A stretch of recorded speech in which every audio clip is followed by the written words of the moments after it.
You vaccinated more than 500,000 citizens against Corona, which is about 9% of the total population. We so far vaccinated 660,000 people and 900,000 doses. And it's 10% of our overall population, and it's going to be by the end of February, I think, 15, maybe even 16%. Because it takes so much time in Germany to be vaccinated. Could you explain to us Western Europeans how did you manage it? We needed to work with all the people that were able to produce vaccines. Firstly, we donated 2 million euros. For instance, Bulgaria donated 100,000 euros, and we are not a part of European Union. In Brussels, we donated that for the development of vaccines. Then we paid almost 5 million euros for accepting and becoming a part of COVAX program. We paid for that immediately. But when I was in Brussels, I asked many people, and of course they are our friends, and we got a lot of promises. But whenever I asked them about the real dates when we can expect those vaccines, it was, well, you're going to get it immediately after we're going to get it. And then I knew it from the very beginning that it was going to be many, many problems for us to get those vaccines to our country. Then we started working with all the others, including United Kingdom, China, Russia, United Arab Emirates, discussing their politics on vaccination, discussing the efficacy and effectiveness of vaccines, side effects of some of those vaccines and everything else. And we followed that very closely. I sent 8 letters to President Xi. I spoke to him by phone for the first time in Serbian history that one president had an opportunity speaking to Chinese president by phone here in the region, having not a single dose of any vaccine. And it's not their fault, but because they expect everything to get from COVAX system. Now they wait to get everything from us, and they're gonna get it. So that fits perfectly to my next question, because Serbia is actually a candidate for access to the European Union. Maybe with regard to the vaccination procurement, do you think it's now better for you that you are not already a member of the European Union? No. I don't make these kind of conclusions. Sorry if I'm going to make someone angry. We just did our job. It's not about geopolitics. We were saving our people's lives. Our job was to do that sort of procurement and to get as many vaccines as we could, and that's it. And if we were EU member state, we would have gotten so far twice more. That's still an advantage. But I can tell you, I wouldn't be satisfied with someone's work if there would be no enough vaccines. That's another story. That's a story about responsibility and seriousness. You can't be satisfied if you have not enough vaccine. And actually, we don't have enough vaccine in the European Union, and we are not satisfied with this. So you got your vaccine from Moscow and Beijing. Who is actually the better part? But not only from Moscow and Beijing, from US as well. Yeah, from US also, but most of the vaccines are coming from Beijing. Beijing, US, Moscow. Yeah, speaking about number of vaccines. Yeah, but the much greater part comes from Beijing. Yes. Who's right now the better partner for you? China, Russia, or the European Union? We are on our EU path. That's our strategic path. That's what is well known in China and in Russia as well. That's what we don't hide. I'm not ashamed to say that. I'm not ashamed to confirm that in the presence of President Putin and President Xi. And I think that I say it in a very proud way, and I know some of the leaders that forget something when they see those two leaders. I don't. But I appreciate them, and I respect them, and we work with them, of course. We are on our EU path, that's our strategic goal. But we need to live, we need to survive. We need to invest into our country. You said you respect also President Putin? Of course, I respect President Putin, I respect President Xi. He imprisoned his biggest critic, Alexei Nawalny, and sent him to prison. What's your opinion on this? I can tell you something. I didn't do it here, and we didn't do it here. And I'm not going to do any kind of interference in someone's internal affairs. And we are not part of European Union, and we are not European Union. We are not Germany. We are not US.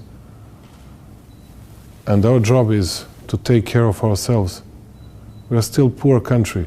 We need to take care of ourselves. I'm not someone who is going to criticize Russia or Germany or someone else about something. No. Take care of ourselves, small country. We need to maneuver and to find the very best path for our people in a very pragmatic and rational way. You don't care about that he's... We care about our country. We care about our country, and we see Russia as a friend of this country, and we see China as a friend of this country, and we see European Union as a big friend of this country, and we are on our EU path. That's our philosophy, that's our policy. I don't know, I don't care. I care about us. I care about people's lives. Mr. President, one might also think that you have given into the communist dictatorship in Beijing in March when China sent masks. You publicly kissed the flag of the bloody Beijing dictatorship. Even now, you praise the communist Beijing. You let Beijing build Chinese railroad line as part of the new Silk Road. How would you describe your relationship with the communist dictatorship? My dear friend, I'm not communist. No, not you, but in China. I'm not communist, but my job is to do something for my country. And they delivered in a time when no one wanted to deliver anything to this country. They delivered ventilators which saved hundreds, dare to say thousands of lives. And now you ask all our people here in the region, why are you not so enthusiastic about us? You got your vaccines 2 months ago. You at least started vaccinating your people. Although we are part of COVAX program, all of us, we got potato, nothing, 0 doses. We had to. Are you angry about the European Union and the COVAX program? No, I'm not angry at all. I counted on that. I calculated that. As you can see, not angry on anyone. I'm just saying to you, we are all on our EU path, but we need to survive, and we see what is, the overall opinion within European Union about enlargement process. Do you really think that okay, we are stupid, but we are not that stupid not to see that? But if I put a line under it, what you said, then the European Union is leaving you alone. And China. I cannot tell you that they are leaving us alone. German companies are by far the biggest investors. German companies, they employ more than 70,000 people, and people know it here. People know it here, and people love being employed and to work for German companies. Germany is more popular than, let's say, European Union. You wouldn't believe it, but you're going to see it in all the numbers, in all the polls, in all the surveys. So you mentioned that Serbia could bring a lot of advantages to the European Union, but Mr. President, Serbia can only join the European Union together with the neighbor state Kosovo. Problem is you don't recognize Kosovo already. Yeah, you say that it's neighbor state. We say after we reach full normalization, which is a sort of preterm for our accession process that is made by European Union. We see it differently. What do you think? How long will it take? I don't know. And what could be the compromise? I don't know, and I'm not very much optimistic because it's not easy for Pristina.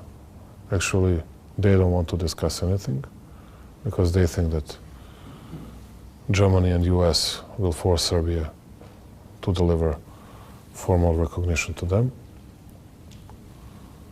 which is not likely to happen. And then we need to negotiate. But we need to negotiate bona fide. We need to see what we can do in finding compromising solution. And we are very open to that. You mentioned that there could be a solution, but I know that. I can tell you. I know that. I'm pretty much aware of the situation. Yeah. That's why I was working very hard on finding compromising solution with them. What I see today, particularly after Biden's victory, is that they are encouraged just to wait for the bigger pressure on Serbia and nothing more than that. And we'll see it easily. We'll see it easily. That's why I worry a lot, because I know that we need, if we want to keep this pace, speaking about growth rate, number of companies that might come from Germany to Serbia, we need to secure the peace, stability, and we need to create long-lasting solutions. If you ask me what do I think about Angela Merkel, because she's leaving the post, I think everything the best about her. I will always say this, because she saved us in 2015. She saved and secured the peace in this region in 2015. We were facing a lot of crises when migration crisis started. And you know, there is something that which you can define in this way. Gratitude is something that lasts the least. But I will never forget her role and will always be profoundly grateful to her. We don't agree always on Kosovo issue, but I always respect her, really appreciate her. She has always been saying to me, why don't you call me when you have a problem? Just give me a call. And I called her twice in my entire career, because I don't want to bother her. I know that she is very busy and I'm polite enough not to do it. But she was always very helpful, and without German presence in this country, we would never, ever be economically so successful as we are today, which is, I think, much better than most of EU countries. Without Germany, we cannot survive, and I know that, and I don't even hide it. I don't know whether you understand what does it mean to us. I can show it in a map. I can even draw it for you, all German companies. The biggest employers in our country are German companies. Let's say Leoni employs 11,000 people. Now we are discussing with some other smaller companies from, you know, Dr. Edke, BILD. It's a small family company, but it's symbolically very important for us. It's very small. With Dr. Edgar Pudding. Yeah. I grew up with Dr. Edgar Pudding, yes, and with their Schlag. So if she steps down at the end of the year, who will lead you in the future, out of your perspective?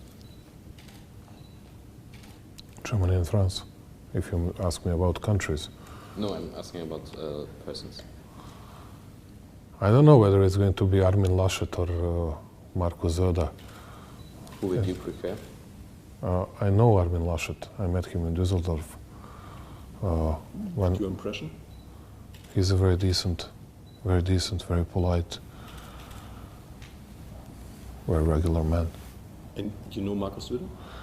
No, I read a lot about him. I watched him. I met Seehofer.